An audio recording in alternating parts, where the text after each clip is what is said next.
semuanya, selamat malam. Puji Tuhan, yang di rumah, shalom, lambaikan tangannya dong. Shalom, puji Tuhan. Perdana kita youth bisa ibadah onsite dan online, biasanya kita online ya. Tapi kita bersuka cita kita bisa onsite pada malam hari ini. Dan puji Tuhan hari Minggu ini perdana youth kita ganti hari. Sebelum kita masuk dalam ibadah, mari kita satukan hati, kita mau berdoa. Bapa di dalam surga, terima kasih Tuhan. Kami bersyukur Tuhan pada malam hari ini kami bisa berkumpul Tuhan. Ya baik yang di rumah, di gereja, Tuhan Engkau memberkati Tuhan. Tuhan, pimpin dan sertai kami Tuhan dan teman-teman kami yang nampak belum hadir Tuhan. Engkau tilik mereka Tuhan, baik dalam kesibukannya Tuhan.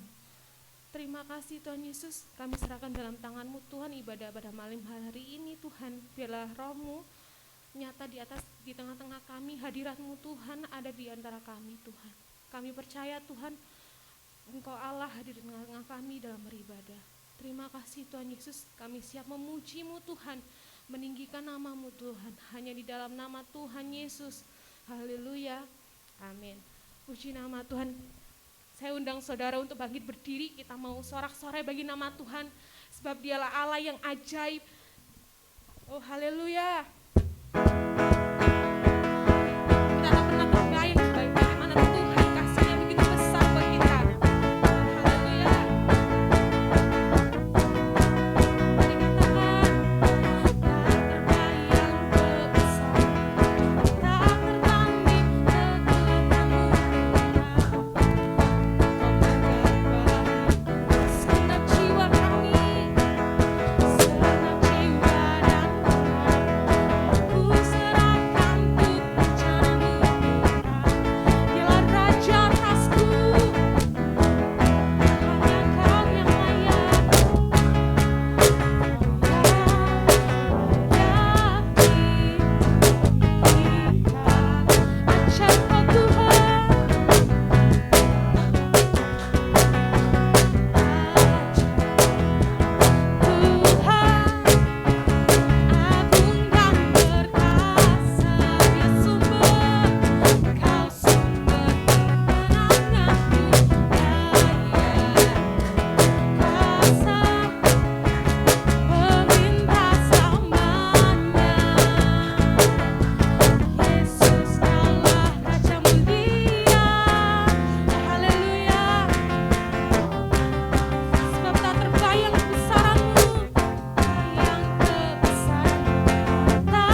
berhak Tuhan menerima segala pujian yang kami naikkan Tuhan. Engkaulah Allah yang Raja hebat Tuhan. Engkaulah Tuhan kami, satu-satunya Tuhan kami. Terima kasih Tuhan Yesus. Sebentar lagi kami akan mau mendengarkan firman-Mu Tuhan. Biarlah apa yang kami dengar Tuhan dapat menjadi rema buat kami Tuhan. Dapat kami lakukan Tuhan sebagai anak muda. Kami tidak mau roh kami turun, tapi roh kami naik Tuhan, menyala-nyala untuk-Mu Tuhan. Melayani-Mu Tuhan dengan segenap hati kami, dengan segenap hidup kami Tuhan Yesus. Oh haleluya, berbicaralah Tuhan atas hamba-hambanya yang akan menyampaikan firman-Mu Tuhan. Biarlah firman-Nya Tuhan dapat kami dalam hati Tuhan. Terima kasih Tuhan Yesus. Kami serahkan dalam tangan-Mu Tuhan. Hanya di dalam nama Tuhan Yesus. Haleluya. Amin. Oh puji nama Tuhan. Saya silakan untuk saudara untuk duduk kembali. Saya serahkan kepada Pak Kris.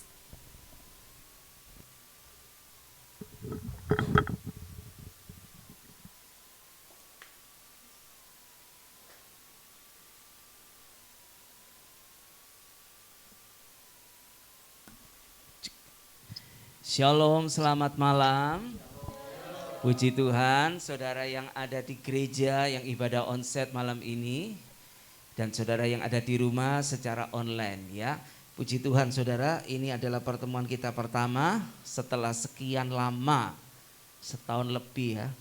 Kita online untuk youth-nya dan bulan Juni ini kita akan mencoba untuk membuat sebuah terobosan baru, ibadah onsite dan online, betul ya? Untuk onsite-nya minggu pertama dan ketiga ya, Mbak Siska? Ya, oh 1-3 ya, oke. Nah, saudara yang dikasihi Tuhan, seberapapun kita yang hadir malam ini, saudara adalah anak-anak muda, generasi penerus bangsa ini, amin. Nah, tema yang saya angkat pada malam hari ini berjudul generasi penyelesai. Apa saudara judulnya? Generasi penyelesai ya. Jadi tema ini sangat dalam artinya buat kita anak-anak muda ya. Karena kepada kita sebenarnya Allah punya rencana besar atas hidup ini. Kita akan coba membandingkan satu tokoh yang ada di PL Perjanjian Lama dengan satu tokoh yang ada di Perjanjian Baru ya. Kita akan bandingkan bagaimana Allah menggenapi rencananya dalam kehidupan dua tokoh ini ya. Nanti tolong saya dibantu multimedia ayat firman Tuhannya. Kita buka saudaraku yang pertama yaitu di kitab Yosua pasal 1. Generasi penyelesai ya. Kita mulai dari Yosua pasal 1. Nanti saudara baca di rumah mulai ayat 1 sampai ayat 17 ya. Yosua pasal 1 ayat 1 sampai 17. Nah, sebelum kita mulai saudara, ada satu survei penelitian ya, survei yang dilakukan oleh lembaga riset yang terpercaya ya. Bilangan riset mengatakan bahwa 1 dari 6 orang dewasa Kristen tidak mengetahui apa yang menjadi tujuan hidupnya. Apa yang menjadi kehendak Tuhan dalam hidupnya. Bayangkan saudara, 1 dari 6 orang dewasa Kristen. Dan saudara yang muda-muda ini, apalagi yang sudah selesai sekolah ya, ada yang sudah bekerja, ada yang sudah menikah, saudara dalam masuk di situ. Kita di sini ada berapa orang? Jangan-jangan ada mungkin 1 atau mungkin 2 atau 3 di antara kita yang hadir malam ini juga nggak ngerti apa yang menjadi tujuan Allah dalam hidupnya. Apa yang menjadi tujuan hidupnya. Ini gawat saudara. Kalau seseorang nggak mengerti tujuan hidupnya yang benar, kalau seseorang nggak mengerti apa yang menjadi rencana Tuhan dalam hidupnya, saudara bisa bayangkan, kira-kira nih, hidupnya kayak gimana saudara? Gimana? Kalau orang muda nggak ngerti tujuan hidupnya. Untuk apa saya hidup di dunia ini? Kalau saya kerja, kira-kira kalau mereka kerja, bagaimana dia bekerja? Ini anak yang nggak ngerti, pemuda Kristen nggak ngerti tujuan hidup, lalu posisinya sekarang pekerja. Ayo tolong dijawab ini. Kira-kira dia kalau bekerja seperti apa? Ini kan semua sudah bekerja kan? Kira-kira, ayo. Baru satu yang jadi ibu rumah tangga di sini, ya. Ibu rumah tangga pun harus tahu tujuannya. Kalau nggak tahu, wah gawat saudaraku ya. Ya. Kira-kira gimana kalau masuk dunia kerja, pemuda-pemudi Kristen yang model kayak begini, nggak ngerti arti hidupnya, nggak ngerti rencana Tuhan dalam hidupnya, tujuan hidupnya, lalu masuk dunia kerja. Kerja nih 1 bulan. Biasanya gajian itu ada yang akhir bulan, ada yang awal bulan, betul ya. Ada yang tengah bulan. Ada lagi yang seminggu sekali. Wah, enak kalau saudara gajian seminggu sekali itu enak saudara, serius. Betul saudara. Kayak saya ini kerja gajinya di akhir bulan. Waduh, apalagi kalau tanggalnya sampai 31. Waduh, itu wah hari-hariku lalui bersama Yesus saudara. Hari-hariku lalui, apalagi sudah berkeluarga saudara.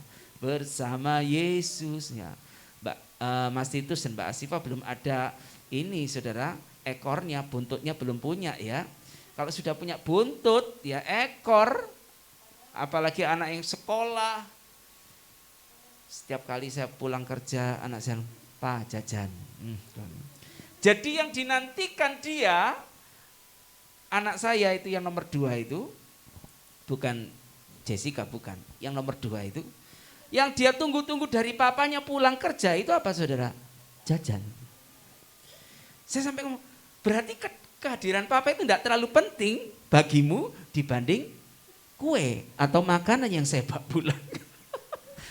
Makanya saudara kalau saya di kantor ada rapat, dapat kue atau apa, saya selalu ingat 2 orang yang ada di rumah ini saudaraku ya. Iya serius. Ya. Pak kenapa kuenya nggak dimakan? Ya nanti dibawa pulang saja. Karena pasti ada anak saya yang nunggu. Ya. Nah saudara, orang yang nggak ngerti tujuan hidupnya, lalu dia masuk dalam dunia pekerja, maka dia kerja ya pokoknya kerja. Gajian, duitnya buat apa ya? Ditabung sudah, ini masih ada sisa nih. Ya sudah. Visi foya, misi foya-foya.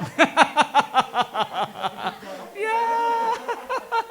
Dari tadi pagi Pak Gembala ini visi foya, misi foya, visi misi foya-foya. Ya ini saudara, hedon. Apalagi bioskop sudah mulai buka. Betul? Ya, beberapa tempat sudah dibuka. Wah, kesempatan sudah. Saudara, ini contoh orang yang tidak ngerti tujuan hidupnya. Dan model-model kayak begini tidak layak disebut generasi penyelesai. Rencana Tuhan dalam hidupnya tidak akan pernah selesai.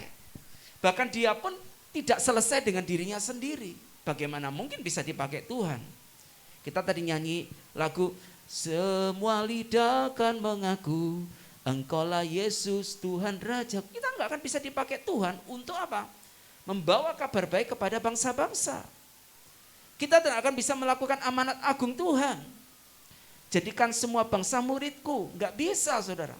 Karena yang dipikirkan dia apalah? Siapa? Dirinya. Tadi pagi kita dengar khotbah. Tuhan mereka itu perutnya. Saya tidak nunjuk yang di depan saya dia. Nunjuk perut saya. Perutnya gitu kan. Ya. Jadi perutnya gitu.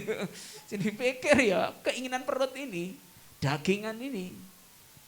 Untuk mikir perkara-perkara nanti dululah, nanti tunggu kalau saya sudah tua, ya sudah pensiun, barulah saya akan melayani Tuhan. Kalau nutut waktunya. Kita akan belajar dari Yosua. Siapa yang tidak kenal Yosua? Nama lengkapnya adalah Yosua bin Nun. Jangan digandeng ya, Yosua bin Nun. Ini beda saudara penekanannya ya. Bin Nun alias bingung, bukan gitu ya. Yosua bin Nun. Nun itu nama bapaknya. Jadi bin itu anaknya Tuan Nun ya. Bin Nun. Yosua bin Nun ini memulai karirnya sejak masih muda. Dia dari nol, dia sebagai bujang laki-laki atau hamba laki-laki dari Nabi Musa. Dan dia setia mengikuti kemanapun Musa pergi. Disuruh apa saja oleh Musa dia kerjakan. Dan dia juga salah satu dari 12 pengintai. yang diutus mengintai Kanaan. Dia punya partner namanya Kaleb bin Yefune. Ya kan? Dari 12 orang ini, 10 orang ketika pulang dari pengintaian Kanaan, mereka semuanya membawa berita luar biasa. Kotanya Kanaan ini negeri yang subur, waduh mereka bawa hasil buminya. Tapi satu yang diucapkan mereka, kita tidak mungkin bisa merebut Kanaan. Orang yang gede-gede, kotanya dikelilingi oleh tembok, kita tidak mungkin bisa merebut kota ini. Kita ini seperti belalang di hadapan orang Kanaan. Tapi perhatikan baik-baik, Alkitab mencatat, Yosua dan Kaleb berkata, kita pasti bisa. Ini dua orang ini membuat perbedaan, saudara. Jadi saudara dikasih Tuhan, anak-anak muda yang terkasih, seorang yang bernama Yosua ini adalah contoh profil generasi penyelesai. Yosua tahu persis apa yang menjadi tujuan Allah dalam hidupnya. Dia setia mengerjakan apa yang Tuhan percayakan kepada dia dan dia hidup sesuai dengan Taurat Tuhan. Karena pada waktu itu yang diajarkan Taurat, saudara. Nah, saudara perhatikan di Ulangan pasal 34 ayat 9 dikatakan, Alkitab berkata demikian, dan Yosua bin Nun penuh dengan roh kebijaksanaan sebab Musa telah meletakkan tangannya ke atasnya. Sebab itu orang Israel mendengarkan dia dan melakukan seperti yang diperintahkan Tuhan kepada Musa. Alkitab jelas katakan, sebagai seorang anak muda, generasi penerus, pemimpin bangsa Israel, Yosua penuh dengan roh kebijaksanaan. Apa ini roh kebijaksanaan? Ya, kita tahu sekali lagi ya, karya Roh Kudus sudah mulai terjadi ya sejak zaman Perjanjian Lama, betul? Dia memberikan roh hikmat kebijaksanaan. Jadi hidupnya Yosua ini penuh dengan roh, dikuasai oleh roh. Sehingga dengan hikmat Tuhan dia bisa memimpin bangsa Israel sekalipun dia masih muda. Saya percaya saudara, saudara ini pemimpin-pemimpin tidak hanya di gereja, tapi di luar sana saudara pemimpin. Amin. Karirmu di pekerjaan tidak hanya engkau hanya sebagai ya inilah kerja 20 tahun, 15 tahun, ya tidak pernah tukar posisi saudaraku ya. Tidak naik tapi malah turun. Nah ini bahaya saudara. Harusnya kita ini kan merintis karir dari nol terus naik. Promosi itu datang dari Tuhan. Saudara tidak perlu promosikan diri, tapi promosi itu datang dari Tuhan. Saya mau beritahu saudara, ya, yang lalu saya bersaksi di sini minta dukungan doa. Tolong dukung doa ya, saya mau ujian, betul kan? Ingat itu ya. Saudara mau tahu ya, ketika ujian kemarin di ujian substansi calon kepala sekolah, hasilnya sudah di luar dugaan. Saya nggak lulus saudara. Kaget semua. Loh Pak Kris kok bisa nggak lulus? Padahal Pak Kris ini kami andalkan pasti bisa lulus dengan tes ini. Tesnya nggak sulit saudara. Hanya saya salah jawab gitu aja. Akhirnya nggak lulus saudara. Saya kira kan Tuhan saya sudah persiapan dengan baik. Tapi kalau ya memang ada kesalahan saya di situ. Dan saya katakan saya tidak terlalu ambisius untuk bisa menduduki posisi tertinggi itu, di mana semua orang mengejar itu, saudara. Tapi suatu hari saya dipanggil lagi oleh pengurusnya, Pak Kris tetap maju lagi. Ada ujian susulan, Pak Kris harus maju lagi. Saya bilang, saya ini pendeta, gitu kan. Saya tidak terlalu ambisi untuk jadi kepala sekolah, karena cukup saya jadi pemimpin rohani di sini. Kalau di sekolah dipercayakan ya saya ambil. Kalau belum waktunya ya sudah, saya tidak terlalu menggebu-gebu begitu saudara. Promosi itu datangnya dari Tuhan. Selama kita mengerjakan dengan benar saudara, seperti Yosua, dia merintis karirnya, promosi itu datang. Saya percaya juga saudara, ya, nggak usah saudara cari promosi dari manusia. Ketika sudah bekerja dengan baik, kuliah dengan baik, saya yakinlah pasti Tuhan akan memberikan engkau kemampuan. Ya. Generasi penyelesai ini contohnya Yosua, saudara. Ya. Janji Tuhan kepada Yosua di ayat 3, 5 sampai 9. Tuhan katakan setiap tempat yang diinjak oleh kakimu itu akan menjadi milikmu. Ketika Yosua menggantikan Musa, Tuhan janji begitu. Yang kedua, Tuhan katakan, aku akan menyertai engkau. Kata menyertai itu artinya menuntun, memimpin, membimbing, mengarahkan, itu menyertai. Jadi kalau saudara merasa disertai Tuhan, percayalah Tuhan akan memimpin, membimbing, menuntun saudara. Engkau tidak sendiri. Amin. Enggak usah takut hadapi tantangan. Ya, memang tantangan berat. Tapi jangan takut, selama Tuhan besertamu seperti Yusuf di Mesir. Tuhan menyertai Yusuf, apa yang dikerjakan Yusuf dibuatnya berhasil. Amin. Nah masalahnya kalau engkau tidak disertai Tuhan, ini yang jadi repot. Ya, kalau hidupmu tidak disertai Tuhan dan Tuhan tidak ada di pihakmu, usaha apapun yang kau lakukan, itu pasti akan menemui kegagalan dan kau akan kecewa. Tapi bersama Tuhan, kalau engkau mengalami kegagalan, percayalah Tuhan bisa mengangkat engkau dari kegagalanmu itu meraih sebuah kemenangan bersama Dia. Amin. Itu mentalitas generasi penyelesai. Jadi generasi penyelesai itu gak gampang, apa ya saudara ya, cegek, gak gampang kecewa, gak gampang apa lagi kalau bahasa sekarang itu, ya, gak gampang, ya Alkitab katakan jangan tawar hati. Mas gini gak mungkin lah, gak mungkin saya bisa meraih ini. Itu bukan mentalitas generasi penyelesai. Generasi penyelesai itu tidak takut menghadapi tantangan. Karena apa? Dia percaya Tuhan menyertai dia. Dan Tuhan berkata kepada Yosua di ayat 8 itu, perjalananmu itu akan berhasil dan engkau akan beruntung. Kenapa? Karena ada penyertaan Tuhan. Tapi kalau hidupmu tidak disertai Tuhan, bukan beruntung, tapi malah buntung. Gitu kan. Perjalananmu akan gagal dan engkau akan babak belur buntung. Kalau hidupmu tidak disertai Tuhan. Nah saya mau ingatkan kepada kalian anak-anak muda. Ayo pastikan malam ini Tuhan ada di pihakmu. Pastikan malam ini Tuhan beserta dirimu. Immanuel, Imanen, Allah yang tinggal di dalam diri kita. Jadi kemanapun kau pergi, ada Allah Immanuel di situ. Nah kalau engkau menyadari bahwa Tuhan itu hadir dalam hidup, maka engkau gak bisa main-main dengan hidupmu. Amin. Mosok, sorry ini saya harus ngomong, ini anak muda ya. Mosok Tuhan bawa ajak nonton film porno. Halo? Masa Tuhan bawa ajak ngomongin kejelekan orang? Pantas enggak? Masa Tuhan yang katanya Immanuel besertamu, kamu ngomong kotor, maki-maki orang, pantas enggak? Enggak pantas kan? Ini loh saudara. Jadi jangan saudara berpikir Tuhan menyertai saya itu hanya saya ketika saya ada di gereja seperti ini. Tapi ketika engkau keluar ke gereja, Tuhan besertamu. Makanya kita harus hati-hati hidup ini. Amin. Yosua sampai diingatkan Tuhan, jangan engkau menyimpang ke kanan dan ke kiri. Perhatikan di ayat 8 itu.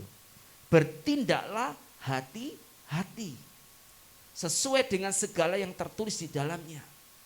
Baru kemudian Tuhan katakan, maka perjalananmu akan berhasil dan engkau akan beruntung. Jadi ada syarat dan ketentuan berlaku saudara. Ada S dan K. Saudara jangan ambil belakangnya, oh terima kasih Tuhan, saya pasti berhasil, saya pasti beruntung. Syarat yang di atasnya tidak dilakukan. Bisa enggak? Enggak bisa. Pengen berhasil dalam studi, tapi gak tahu sinau. Online, tapi mabar, main bareng. Ya kan? Online. Tetangga saya itu online saudara, di depan rumah saya itu. Anak remaja-remaja seusia di masjid, sengguatung ini saudara gue. Tapi bukan belajar online, tapi mabar, main bareng. Sampai saya cek ini jok nunut wifi saya ini, tak cek di apa itu aplikasi. Oh aman, wifi ku gak diserobot gitu. Kalau sampai lu nyerobot wifi ku langsung tak blokir itu saudara gue ya. Ya. sampai tak cek gitu. Nah setiap malam ada anak nongkrong di depan rumah saya, saudara. Mabar. Untungnya ikut wifi sebelah. Saya tidak ada urusan. Tapi kalau ikut wifi saya, wah bahaya nih. Ya saudara. Jadi saudara hati-hati. Maunya berhasil beruntung tapi apa? Enggak kerjasama dengan Tuhan. Itu bukan tipe penyelesai. Yosua disebut generasi penyelesai. Karena hanya Yosua lah yang bisa memimpin Israel masuk tanah perjanjian. Perhatikan.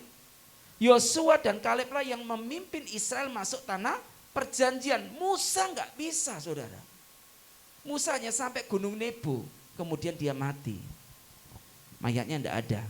Diangkat oleh Tuhan. Tapi Yosua dan Kaleb bisa masuk ke tanah perjanjian.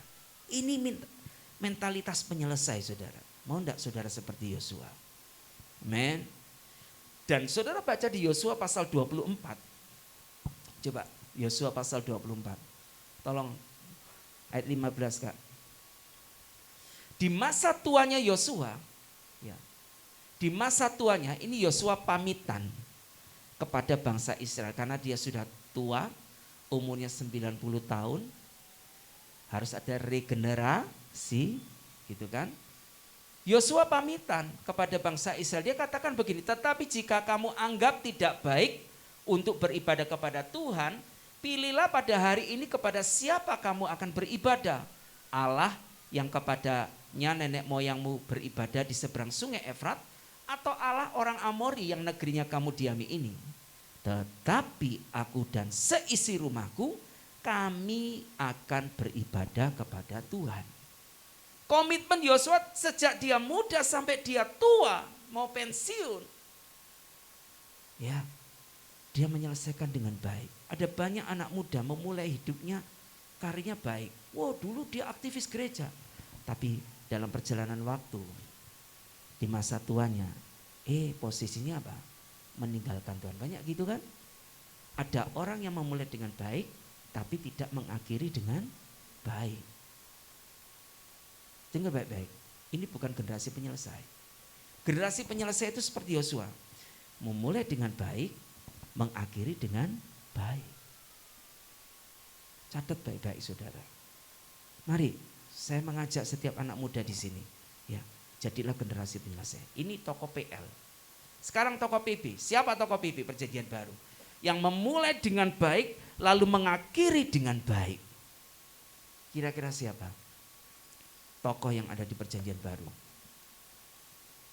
Memulai dengan baik, mengakhiri dengan baik.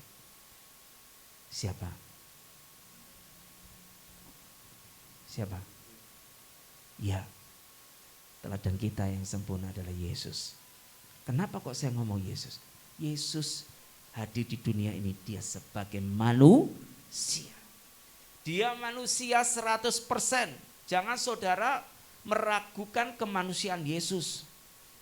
Jangan kau berkata, oh lah Yesus kan Tuhan Pak, makanya dia kan ya bisa Pak. Dengar baik-baik, Alkitab katakan dia mengosongkan diri.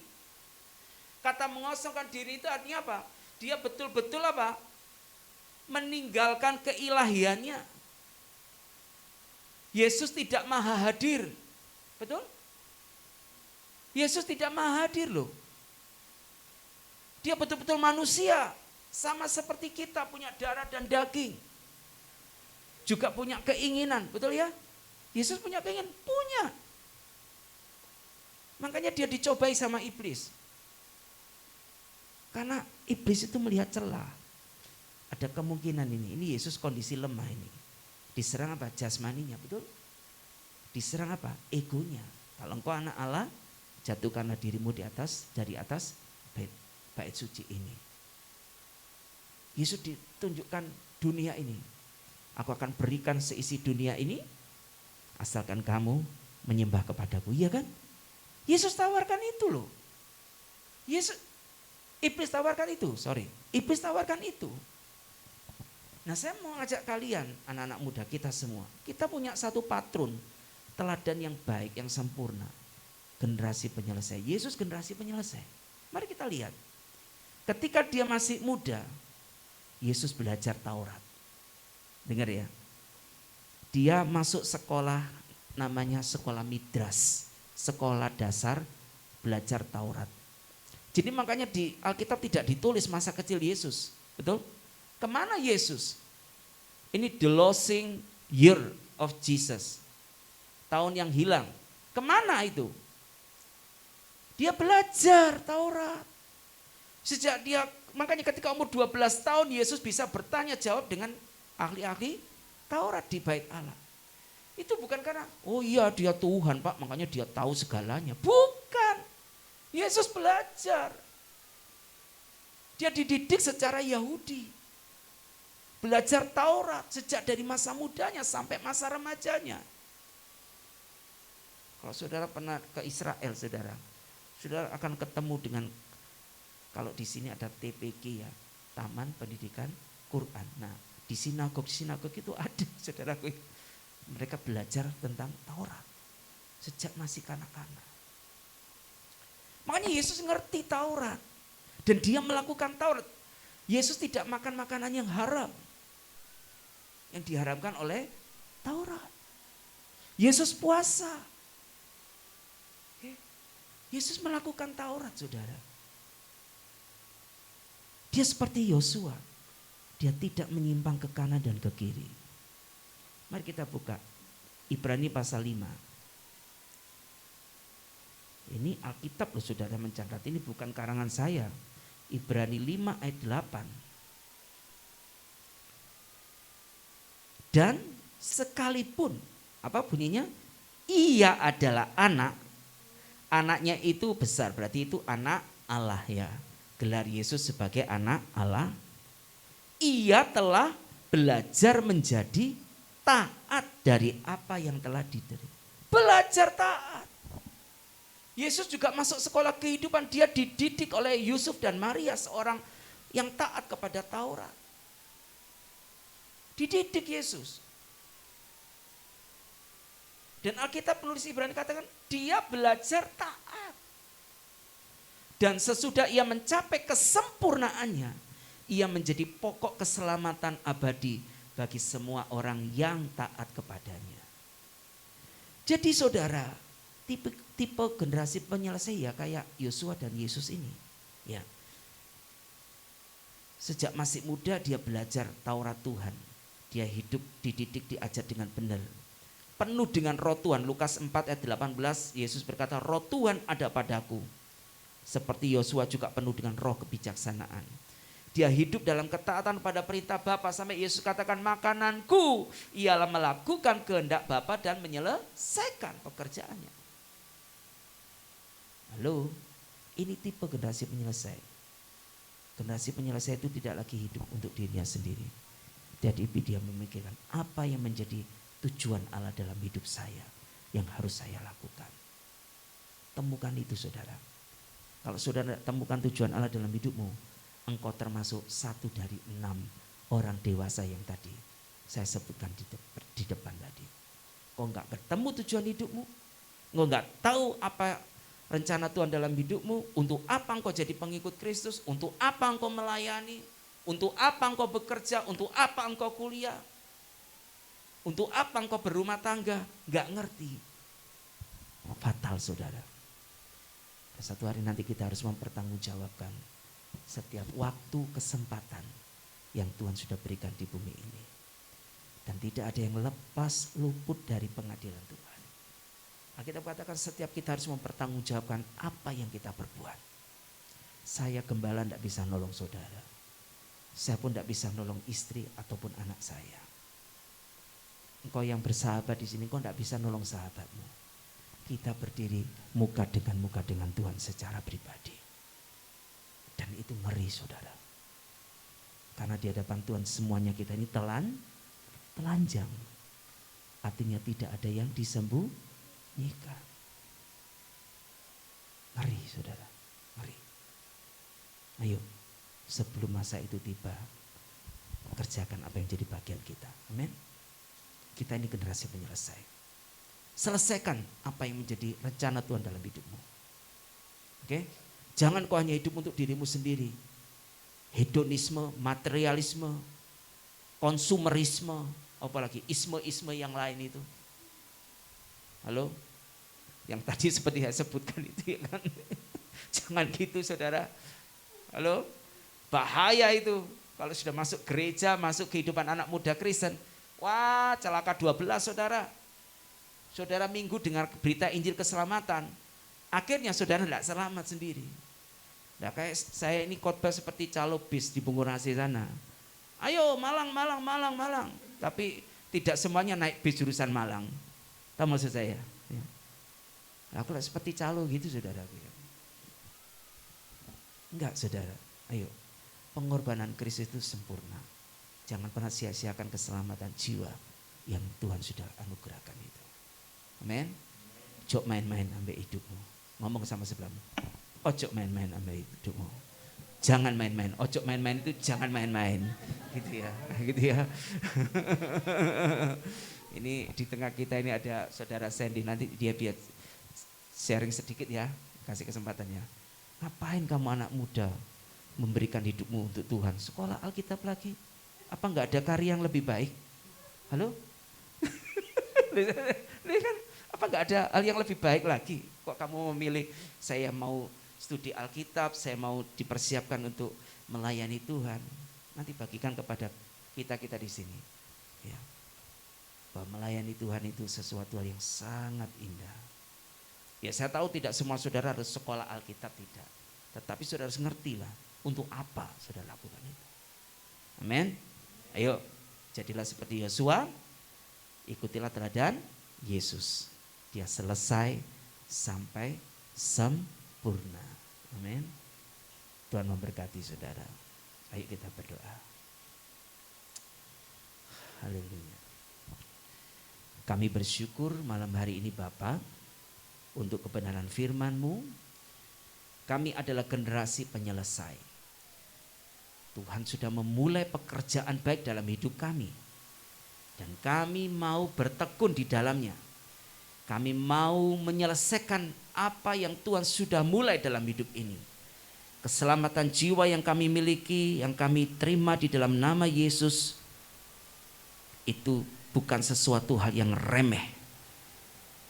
Ini adalah sesuatu pekerjaan yang baik yang Tuhan kerjakan. Dan Alkitab katakan kami harus hidup di dalam pekerjaan baik yang Tuhan sudah persiapkan bagi kami semua. Dan malam hari ini Tuhan kami menemukan bahwa hidup kami ini sangat berarti, berharga bagi kerajaan Allah.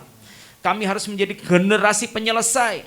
Kami harus menjadi Yosua muda di akhir zaman ini Tuhan.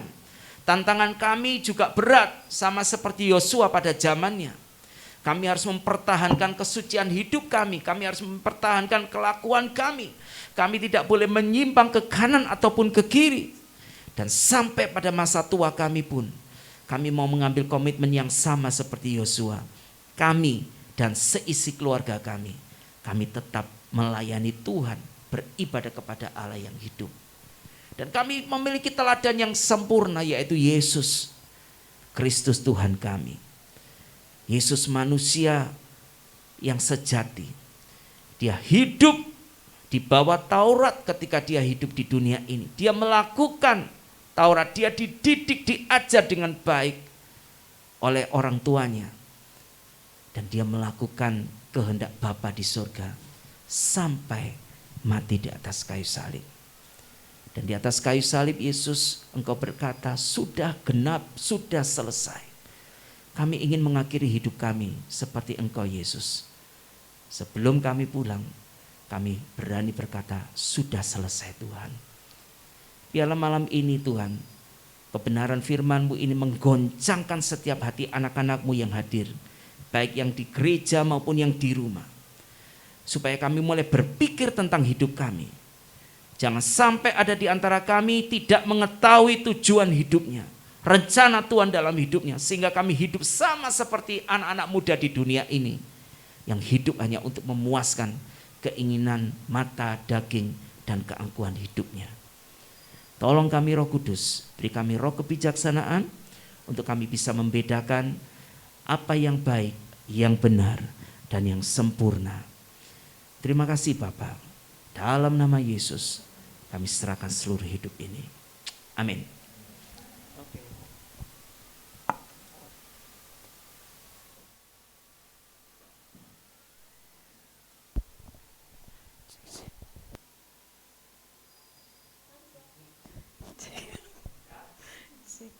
Oke, puji Tuhan. Bagaimana saudara terberkati ya dengan firman Tuhan yang disampaikan Bapak Gembala tadi. Bagaimana kita harus, teladan yang harus kita contoh itu yaitu tadi, Yosua dan Tuhan Yesus. Oke, kita akan,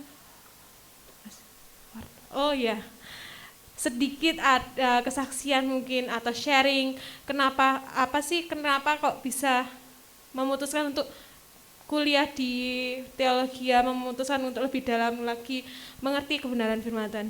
Silakan perkenalkan dirinya.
Oke.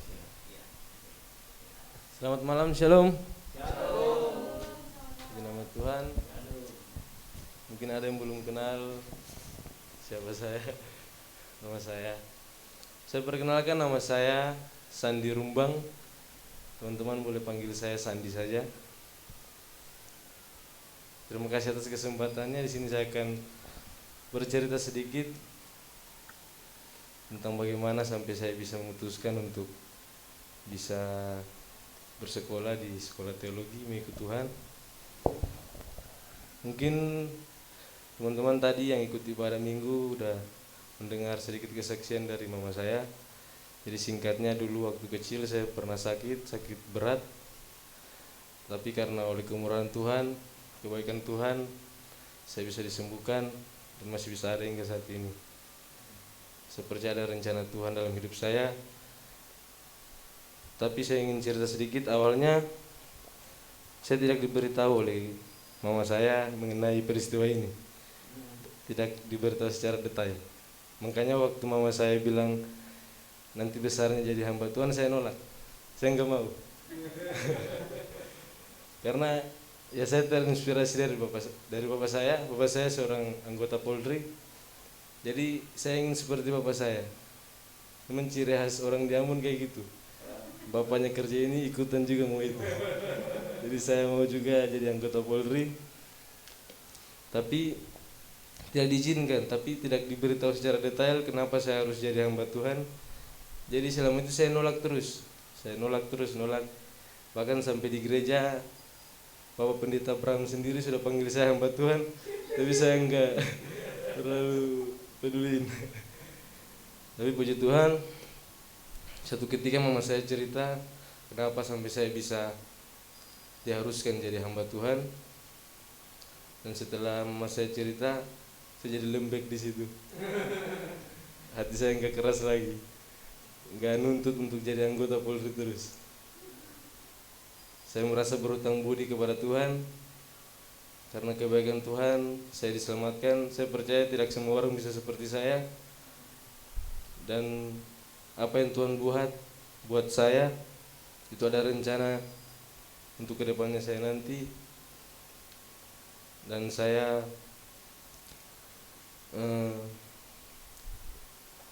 ingin melanjutkan tujuan saya di saat ini. Saya bersekolah di Salem GPT. Beda organisasi sama kita, tapi ada pengajaran tabernakel juga.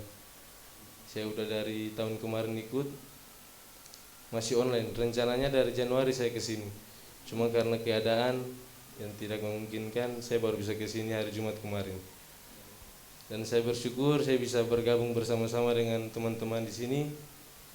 Dan semoga kehadiran saya di sini tidak dianggap sebagai jemaat saja, tidak dianggap sebagai teman pemuda saja, tapi sebagai anak dan sebagai keluarga di sini, saudara di sini. Mungkin itu saja yang bisa saya sampaikan. Terima kasih, Tuhan Yesus memberkati. Haleluya. Kalau postur cocok ya Polri, saudara ya. Posturnya loh kan. Tapi luar biasa ya. Jadikan tentara Tuhan.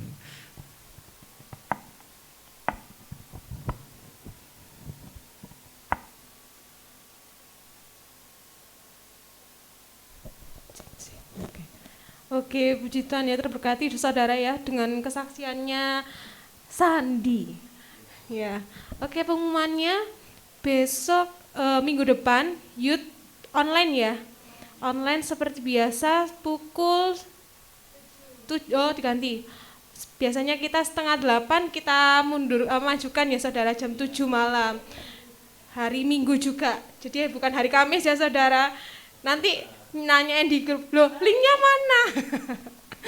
Diganti ya saudara, hari Minggu jam 7 malam. Oke, setelah mungkin dari saudara yang rindu ingin memberikan persembahan untuk Kasyut kami di gereja ini, bisa mengambil amplop yang ada di meja situ, bisa dimasukkan ke kotaknya ya. Atau bisa nanti melalui Shopee Pay dan BCA. Tim multimedia, apakah bisa menampilkan? Oke, nah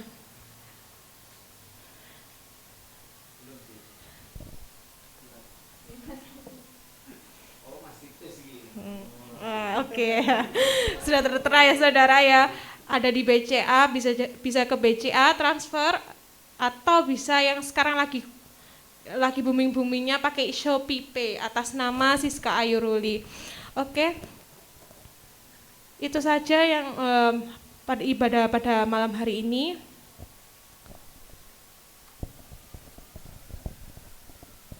Saya serahkan kepada Mbak Siska.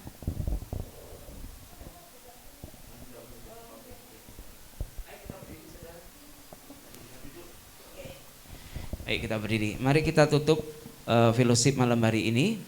Kita bersyukur buat penyertaan Tuhan. Bapa di surga, kami bersyukur malam hari ini kami anak-anak muda yang mengasihi Tuhan di gerejamu, Gereja Elim Tabernakel Kemenangan Iman ini. Dan malam ini kami juga bersama dengan saudara kami yang kami kasihi, saudara Sandi. Dia adalah keluarga yang baru yang hadir di tengah-tengah kami. Kami sangat bersuka cita menikmati persekutuan pada malam hari ini juga bersama dengan anak-anak Tuhan yang ada di rumah lewat online. Kami percaya Tuhan hadirat-Mu menyertai setiap kami. Dan kami bersyukur pula atas firman Tuhan. Kami mau menjadi generasi penyelesai. Ada tugas, ada amanat yang harus kami selesaikan. Dan biarlah kami hidup sesuai dengan panggilan kami masing-masing. Kami mengerjakan dengan setia, tidak hanya di awal saja tapi sampai pada akhirnya. Kami mau seperti hamba-Mu Yosua yang menyelesaikan tugasnya dengan baik. Kami mau seperti Yesus yang menyelesaikan kehendak Bapa dengan sempurna. Tolong kami anak-anak muda di tempat ini Bapa, untuk kami hidup dipimpin oleh Roh-Mu, penuh dengan roh kebijaksanaan, karena dunia ini sedang menawarkan ada banyak tawaran-tawaran yang bisa memikat hati kami, yang bisa mengalihkan pandangan kami dari sorga yang mulia itu, yang bisa membuat kami hanyut terlena oleh arus dunia ini. Biarlah setiap kami anak-anak muda yang hadir pada malam hari ini Tuhan, kami mengambil komitmen yang sama. Kami mau menyelesaikan dengan baik apa yang Tuhan percayakan kepada kami. Kami mau melakukan dengan tekun dan setia pelayanan kami, ibadah kami, ketaatan kami akan firman Tuhan. Biarlah itu menjadi bagian dalam hidup ini Tuhan.